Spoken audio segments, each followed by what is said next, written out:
Buenas noches. Ayer cerramos el programa con imágenes, lo recordarán, de destrucción de propaganda en el sur de la Ciudad de México. Bueno, hoy 30 personas que la destruyeron fueron detenidas, remitidas a la autoridad y es probable que la cosa no pase a mayores, pero hubo una reacción de la autoridad. Fueron detenidas estas personas. Como sea, son malos síntomas en una competencia que tendría que ser festiva, pero que no necesariamente lo está haciendo. Una competencia que además sube de tono. Esto ocurrió al mediodía hoy. Este es el tono. Este es un botón de muestra.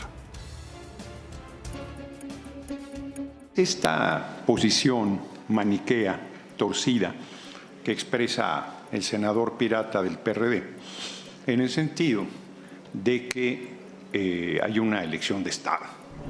Y para ver la hipocresía del farsante de Noroña, porque en esos términos me voy a referir a él, si no se hace aquí control del reglamento, pues habrá que referirse así de este farsante hipócrita. Y yo conozco y sé la conducta de porros que tienen los representantes de la narcocoalición que hoy gobierna.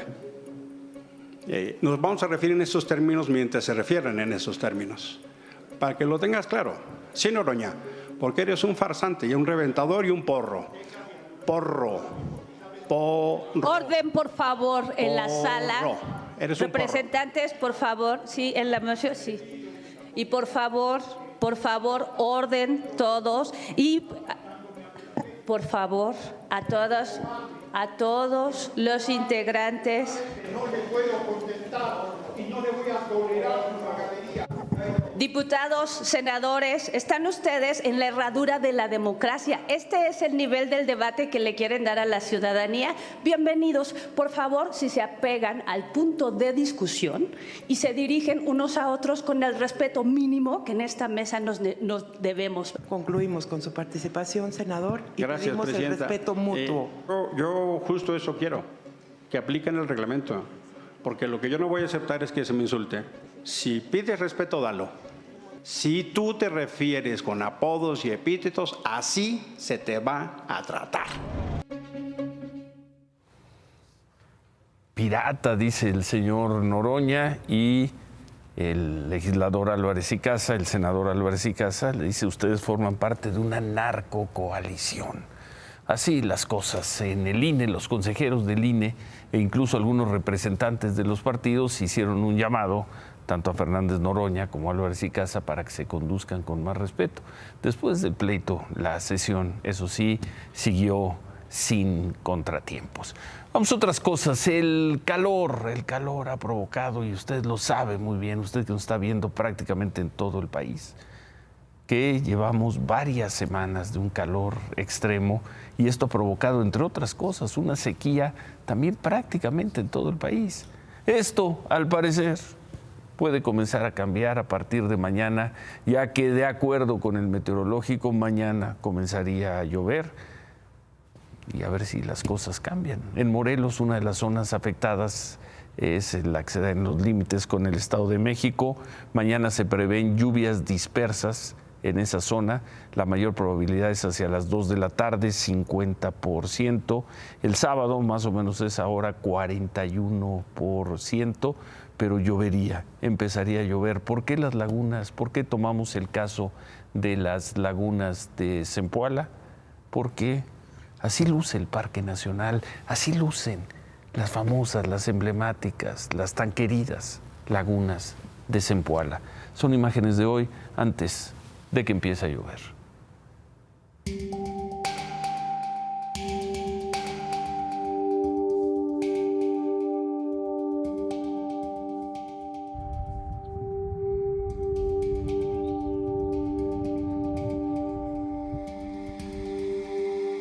Nos encontramos en las lagunas de Zempoala, uno de los parques nacionales más importantes del país. De este sistema de lagunas son en total 7 y lamentablemente solamente una ha sobrevivido a esta sequía. Las demás se encuentran completamente secas. Apenas esta que es la laguna número 2, tiene un llenado del 40%. Los hilos de agua que bajan de las montañas apenas logran percibirse y mantener con vida a esta última laguna, que es la laguna número 2, la más conocida por los visitantes a esta área natural. Por cierto, se encuentra cerrada y solamente se abren sábados y domingos debido al daño ecológico que ha sufrido esta zona, pero también a la violencia, ya que entre semana pues se han registrado robos en este sitio.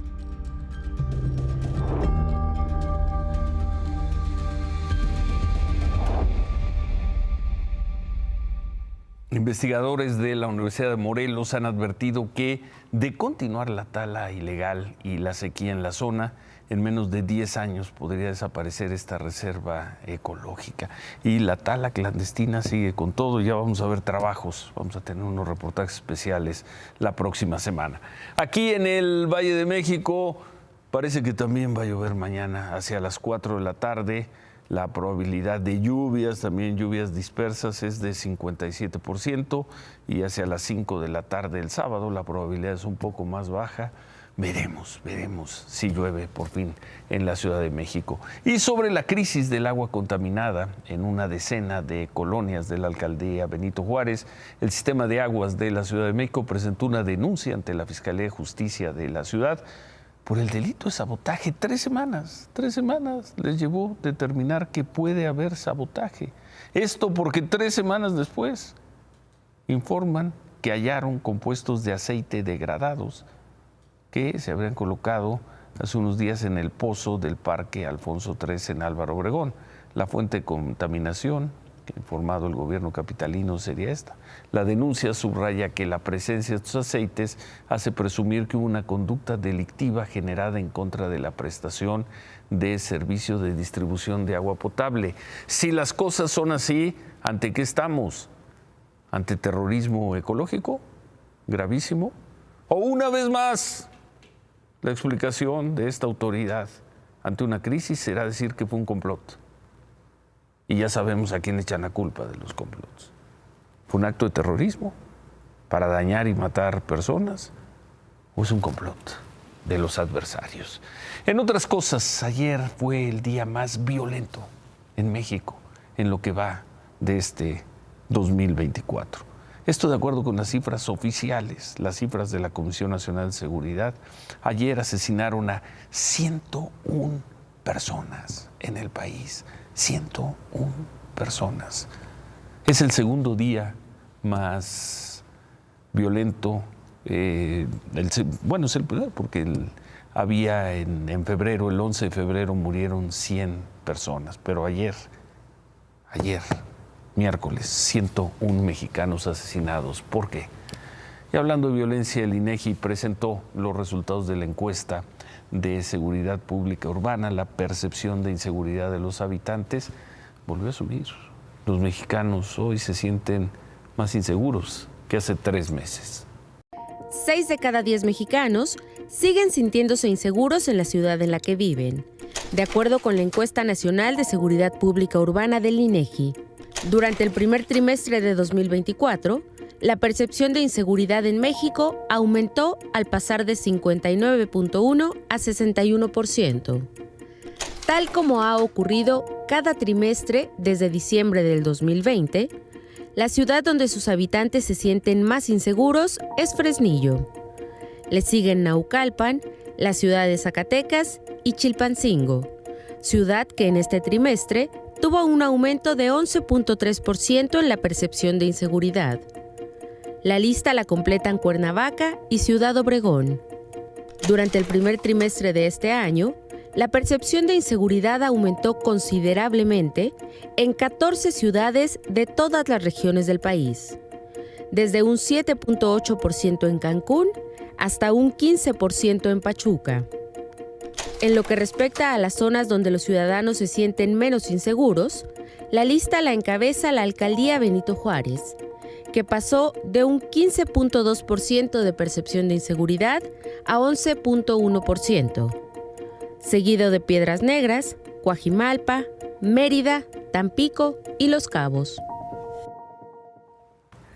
En Tijuana la percepción de inseguridad subió 11 puntos, en parte por hechos como el que ocurrió seguramente como el de esta mañana. Hombres armados mataron a un doctor, nos dicen que muy conocido, al doctor Joaquín Pascual, era el director del Hospital de los Arcángeles ahí en Tijuana. Esto ocurrió en una colonia que se llama Guanajuato. El doctor estaba en el estacionamiento del hospital, llegaron personas armadas y lo mataron. Un guardia de seguridad resultó herido. De acuerdo con testigos, los asesinos del doctor huyeron en un Nissan gris, lo abandonaron cuadras más adelante. La crónica de cada día.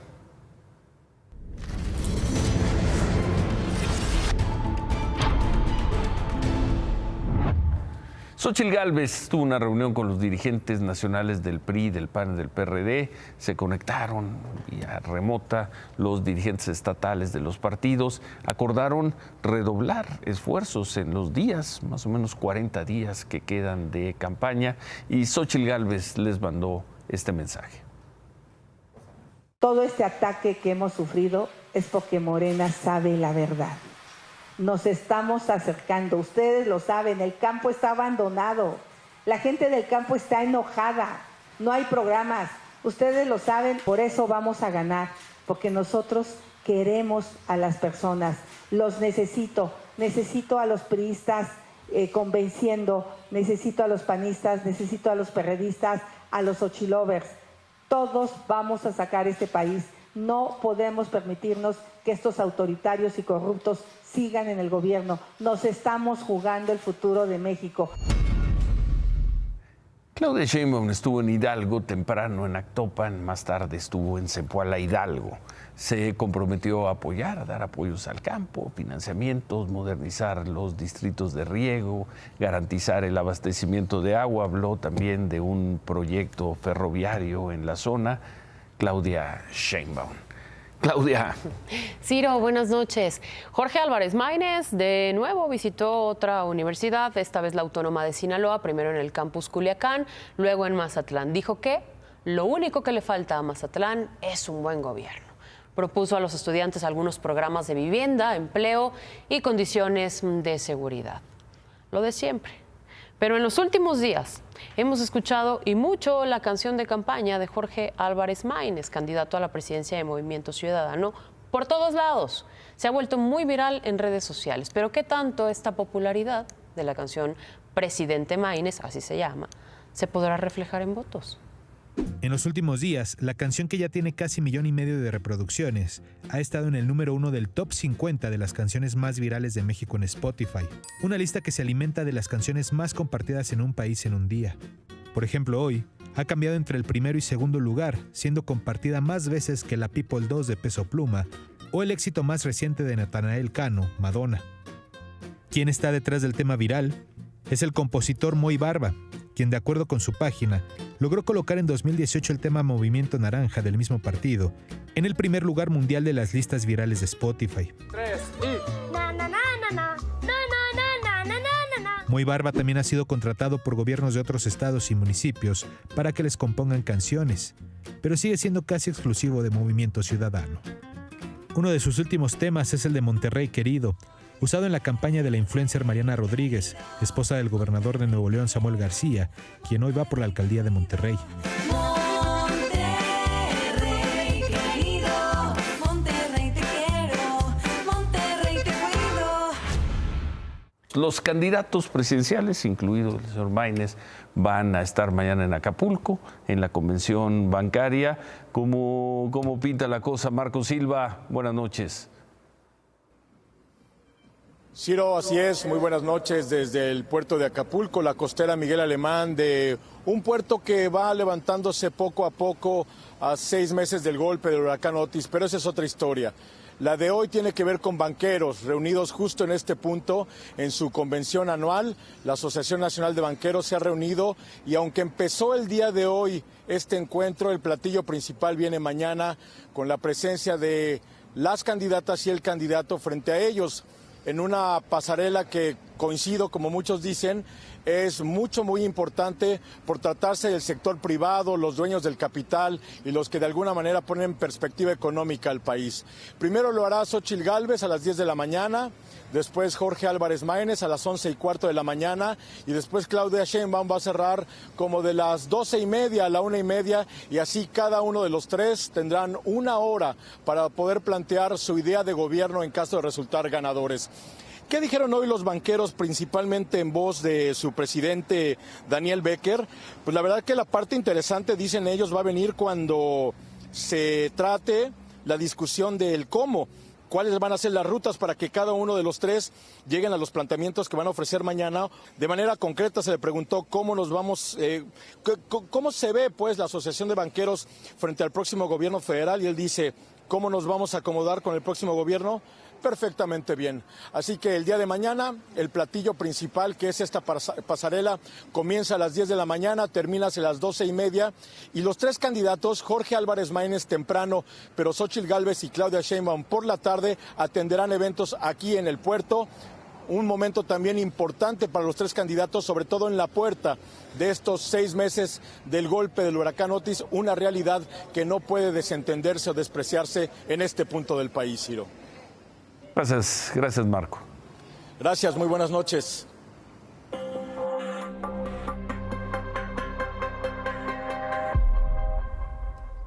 Esta noche se reportó que Israel habría lanzado un ataque dirigido con drones contra Irán.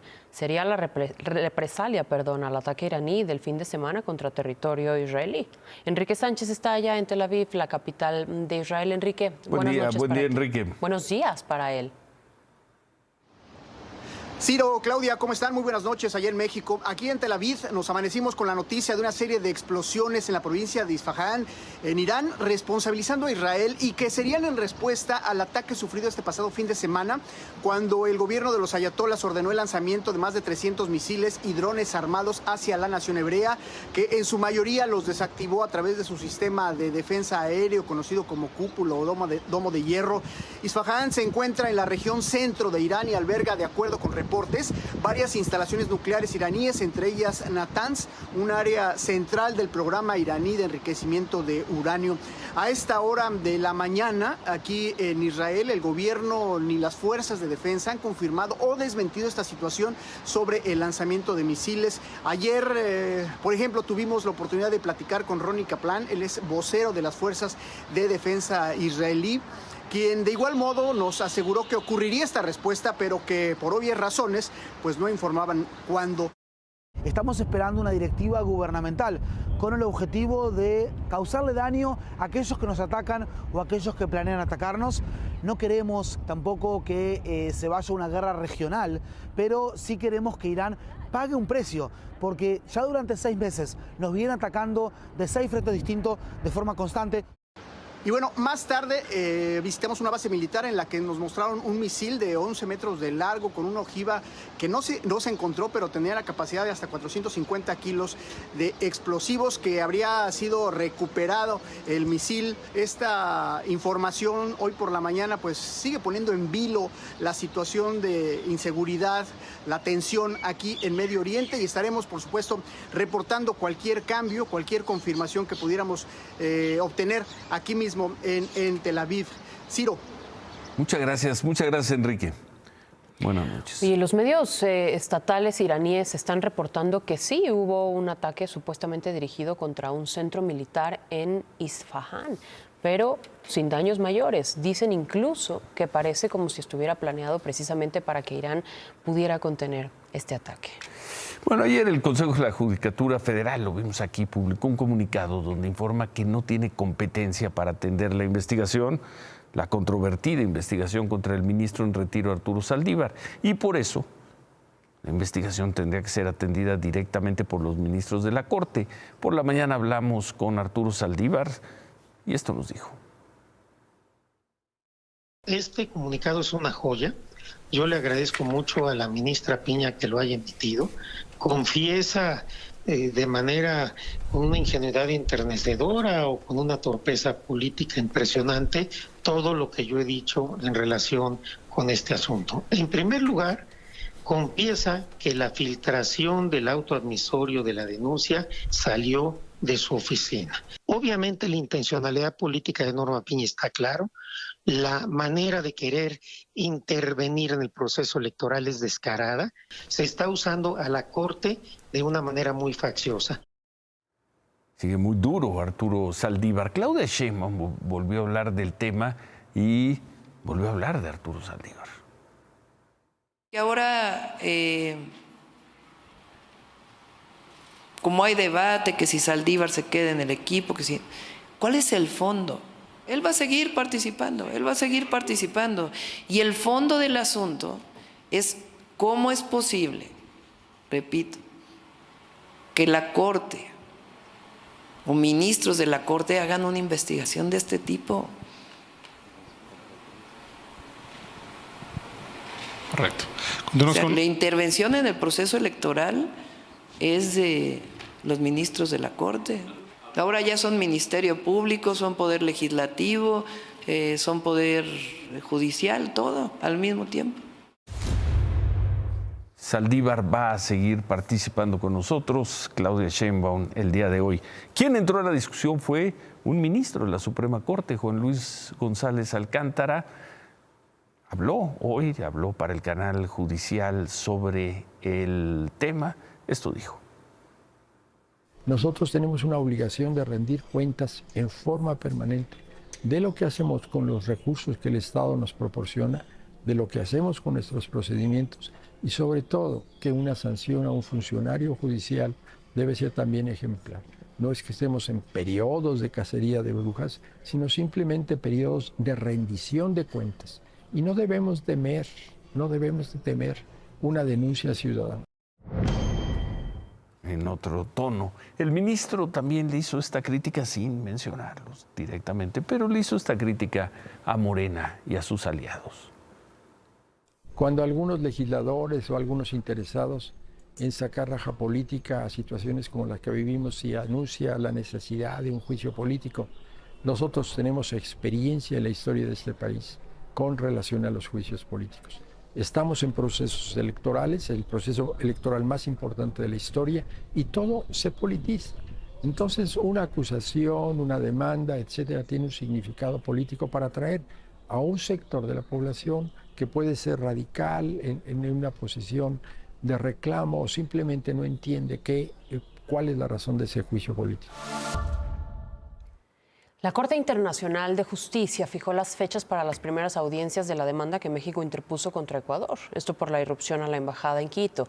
La primera va a ser el 30 de abril, en la cual México va a dar su argumentación de manera oral. La segunda un día después, el 1 de mayo, y ese día será el turno de Ecuador. Estas audiencias serán públicas y será para tratar las medidas provisionales solicitadas por el gobierno mexicano, como la protección de la embajada y los bienes que se quedaron luego de que todo el personal diplomático mexicano volviera a nuestro país. El gobierno de México retrasó hasta mayo la entrada en vigor de la visa temporal a ciudadanos peruanos que quieren ingresar a nuestro país. El requerimiento entra en vigor el 6 de mayo, ya no pasado mañana, como se había establecido. En estas 2 semanas, los peruanos pueden entrar a México sin ningún permiso adicional. Gracias, Claudia. No me puedo ir, Ciro.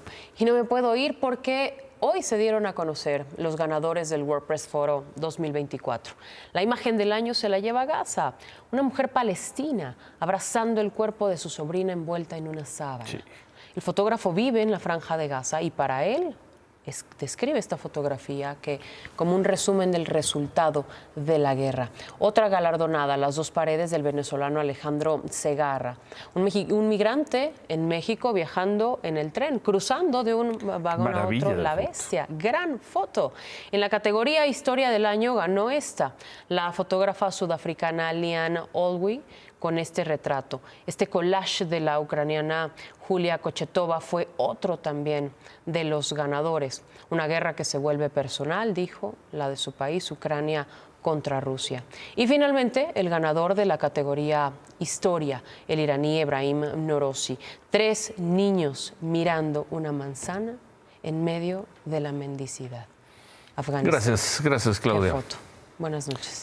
Gracias, buenas noches. A ver, la corrección, hace unos momentos presentamos los resultados de Movimiento Ciudadano en las elecciones, relacionándolo con los temas musicales que usaron.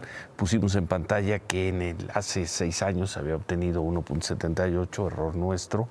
Si vamos a tomar el resultado de senadores, nada más de senadores, obtuvieron 4.68%, por eso mantuvieron su registro y por eso tienen senadores. Hecha la corrección, Acapulco, David, ¿cómo están las cosas por allá? Buenas noches. Hoy los banqueros se apuraron en resolver los temas de su convención, porque mañana se van a dedicar a la política. Ciro, en unos momentos más te contaré de esto. Terminó la parte estrictamente bancaria de la convención. Hoy los banqueros hablaron de sus temas. Habló el subsecretario de Hacienda, Gabriel Llorio, de los fondos de pensiones y de la reestructuración financiera que debe tener el próximo gobierno. Hablaron mucho de lo bien que les está yendo a las instituciones de crédito. Hablaron de la buena regulación.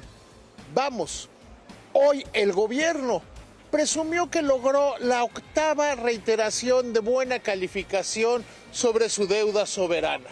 También que se está resolviendo de una u otra manera el tema de las afores. De hecho, hay una sensación entre los banqueros de que el asunto se acotó, que el asunto se arregló y que hoy estamos en unas condiciones sustancialmente mejores a las que se vivieron. Sin embargo, mañana sería un día mucho más atractivo. Hay muchas expectativas, pero ya no de índole bancaria, sino de índole político. Estará aquí Claudia Sheinbaum, estará Xóchitl Gálvez y hablarán con los banqueros sobre sus planes y proyectos. También va a estar Maínez. Sobre Maínez hay algunos que se preguntan si va a hacer frente a los banqueros su baile de Maínez presidente. Pero aquí lo verdaderamente relevante y la pregunta que tienen los banqueros es cómo le va a ir a las dos candidatas. Y la apuesta de muchos es que a Claudia Sheinbaum la va a ir mucho mejor de lo que algunos esperaban. Ciro, te agradezco mucho. Muy buenas noches. Ya veremos mañana. Y mañana quizá comience a llover y eso nos salvaría del desastre. Qué vergüenza que México siga dependiendo de los dioses. Volvemos.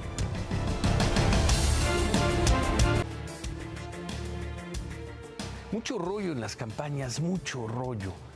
Pero lo cierto es que ante el cataclismo que va ocasionando la sequía, México de 2024, México bien entrado el siglo XXI, México sigue esperando que la crisis se mitigue y más adelante se corrija gracias a las lluvias. Mañana, de acuerdo con el meteorológico, comenzará a llover y la nota será como algunas presas, algunas lagunas, como la de Zempoala que vimos aquí esta noche, como presas y lagunas comienzan a recuperarse, a revivir, no por las políticas públicas, la inteligencia, la ingeniería o el sentido estratégico de los mexicanos. No, mañana, con suerte, las lluvias comenzarán a darnos un poco de sosiego en la atronadora crisis del agua. Con suerte, si el cielo, si la fortuna, si Dios, si Tlaloc no dicen otra cosa. ¡Qué vergüenza! Se quedan con qué importa. Gracias. Buenas noches. Ánimo.